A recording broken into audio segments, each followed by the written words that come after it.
Hello everyone, steno with Arihant पर आपका स्वागत है। यह डिक्टेशन मेवाड़ सीरीज से होगी, जिसकी गति 85 शब्द प्रति मिनट रहती है। यदि आप इसका पीडीएफ प्राप्त करना चाहते हैं तो आप हमारे टेलीग्राम ग्रुप को ज्वाइन कर सकते हैं, जिसका लिंक डिस्क्रिप्शन में दिया गया है। यह डिक्टेशन एसएससी और अदर एग्जाम में आपके लिए हेल्पफुल रहेगी। चलिए तो डिक्टेशन प्रारंभ करते हैं। डिक्टेशन 5 सेकंड बाद।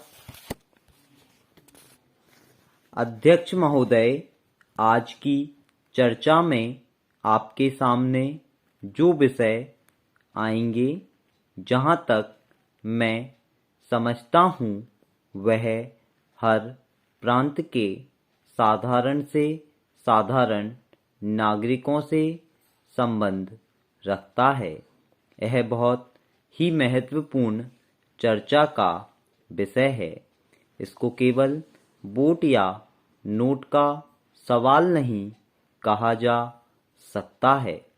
इसकी वास्तविक स्थिति सामने रखकर सोचना पड़ेगा।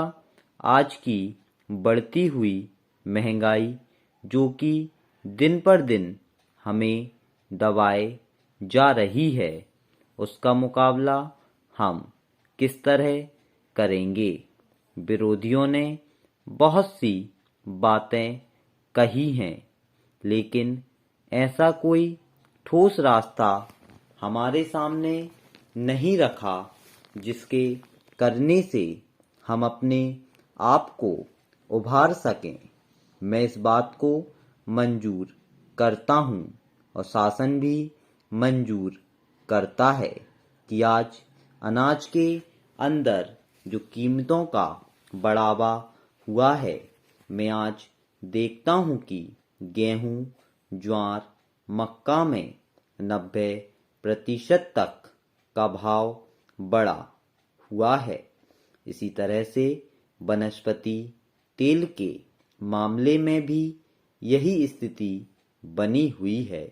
इस साल हमारे इलाके में केवल मूंगफली पैदा होने से वनस्पति तेल के भावों में 20% की ही बढ़ोतरी हुई है। डालडा वनस्पति के जिस भाव की हम अपेक्षा कर रहे थे, वह भी केवल 40% के करीब बढ़ गया है और महंगाई मुंह बाए हमारी ओर खड़ी हुई है। हमने हरित क्रांति का नारा दिया था, उससे मसला हल नहीं होने वाला। जब तक कि सिंचाई का प्रतिशत बढ़कर ऊपर ना चला जाए, वह भी सीमित रह जाएगा। अध्यक्ष महोदय, मैं जानता हूं कि आज हमारे यहाँ जब हम महंगाई की बात करते हैं तो उसके लिए हमें आसपास के प्रांतों से सहयोग लेना चाहिए, लेकिन सरकार पड़ोसी राज्यों से कोई सहयोग नहीं ले रही है।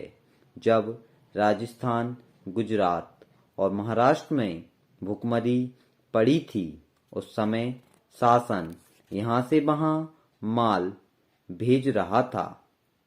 वहाँ पर 1 किलो चावल की कीमत 5 रुपए चल रही थी और आप यहाँ के काश्तकार से उसी माल को 1 रुपए किलो में लेना चाहते थे। इससे मुनाफे की प्रवृत्ति को प्रोत्साहन मिलता है कि वहाँ माल पहुँचाकर ज़्यादा से ज़्यादा मुनाफा कमा लिया जाए। हमें आज देखने पर मालूम होता है कि हमारे किसानों के सामने आवश्यक सामान की बहुत कमी है, जिससे वह लक्ष्य प्राप्त नहीं कर पाते हैं। इसलिए यह सवाल पैदा होता है। आज शासन की डबल नीति है। एक ओर शासन वस्तुओं पर नियंत्रण रख रहा है और दूसरी तरफ खुले बाजार में भी माल रख रहा है। यह सब चीजें काला बाजारी का कारण होती हैं और इससे महंगाई को प्रोत्साहन मिलता है। शासन ने जिन चीजों पर नियंत्रण किया था वह चीज उपभोक्ताओं तक पहुंचाई जाए तो मालूम होता है कि वह भी नहीं पहुंची। हम इस प्रकार की डबल पॉलिसी से आगे नहीं बढ़ सकते हैं।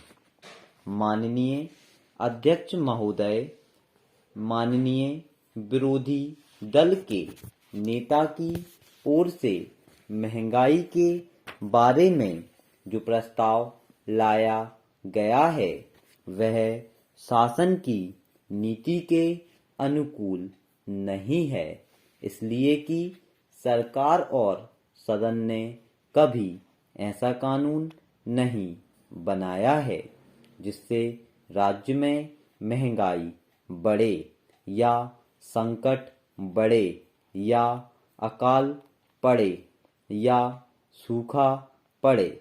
सरकार की तरफ से जो भी कानून बनाए जाते हैं वह देश और राज्य की जनता के हित को ध्यान में रखकर बनाए जाते हैं। उसी के अंतर्गत हमारी विधानसभा ने ऐसा कानून नहीं बनाया है जिससे कि महंगाई बढ़े। हमारे मुख्यमंत्री जी और मंत्री जी सदैव इस प्रयास में लगे रहते हैं कि राज्य की जनता सुखी हो, खाद्य समस्या का निराकरण हो और उसे किसी प्रकार की परेशानियों का सामना न करना पड़े। यहाँ पर मैं समझता हूँ कि महंगाई के बारे में चर्चा करना उचित नहीं होगा, क्योंकि बढ़ती हुई महंगाई और अभाव की स्थिति राज्य स्तरीय समस्या नहीं है, बल्कि यह एक राष्ट्रीय समस्या है। मैं इस संबंध में सदन के समस्त विधायक और राज्य मंत्रिमंडल से आग्रह करना चाहूँगा कि जहाँ तक हो सके वहाँ तक इस समस्या का सामना करते हुए शीघ्र निराकरण किया जाना चाहिए। लोकप्रिय मुख्यमंत्री जी ने राज्य के जिन जिन जिलों में अकाल और सूखा पड़ा था वहाँ के लिए रोजगार और राहत देने के लिए आदेश प्रसारित कर दिए हैं। हमारे राज्य में सामान्य से अधिक वर्षा होने से बाढ़ के हालात बने, जिसके कारण किसानों को काफी हानि का सामना करना पड़ा। जिन किसानों की फसल बाढ़ आने, अकाल पड़ने, सूखा पड़ने और ओले पड़ने के कारण क्षति हुई, नुकसान हुआ था, मुख्यमंत्री जी ने वहाँ के लिए मुख्यमंत्री सहायता कोष से सहायता करने का विचार किया है। माननीय अध्यक्ष महोदय, इसके उपरांत महंगाई बढ़ने का कारण यह होता है कि लोगों की क्रय क्षमता और उपभोक्ता की संख्या विशेष बढ़ जाती है तो महंगाई अपने आप बढ़ने लगती है। इसलिए हमारे इतने विशाल समुदाय में महंगाई बढ़ने का कोई विशेष महत्व नहीं होता, क्योंकि महंगाई बढ़ाना शासन की नीति में सम्मिलित नहीं किया गया है। मेरे विचार से इस समय का फायदा विरोधी लोग लेना चाहते हैं और यह भी चाहते हैं कि जनता के अंदर ऐसी निष्क्रिय भावना पैदा करके उसका लाभ उठाया जाए। हालांकि यह बात कभी टिकाऊ नहीं हो सकती है।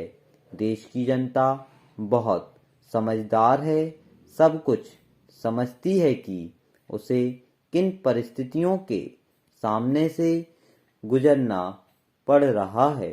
यह संकट का समय है। ऐसे समय में हमको श्रम, स्वावलंबन और हिम्मत से मुकाबला करना चाहिए। मुझे ऐसा लगता है कि ये धरना, आंदोलन, झगड़ा और देशद्रोह करने से हम सफल नहीं हो सकते। स्टॉप। यदि आपको वीडियो पसंद आती है तो वीडियो लाइक करें, चैनल को सब्सक्राइब करें और ज़्यादा से ज़्यादा लोगों में शेयर करें एंड फीडबैक ज़रूर दें। Thank you.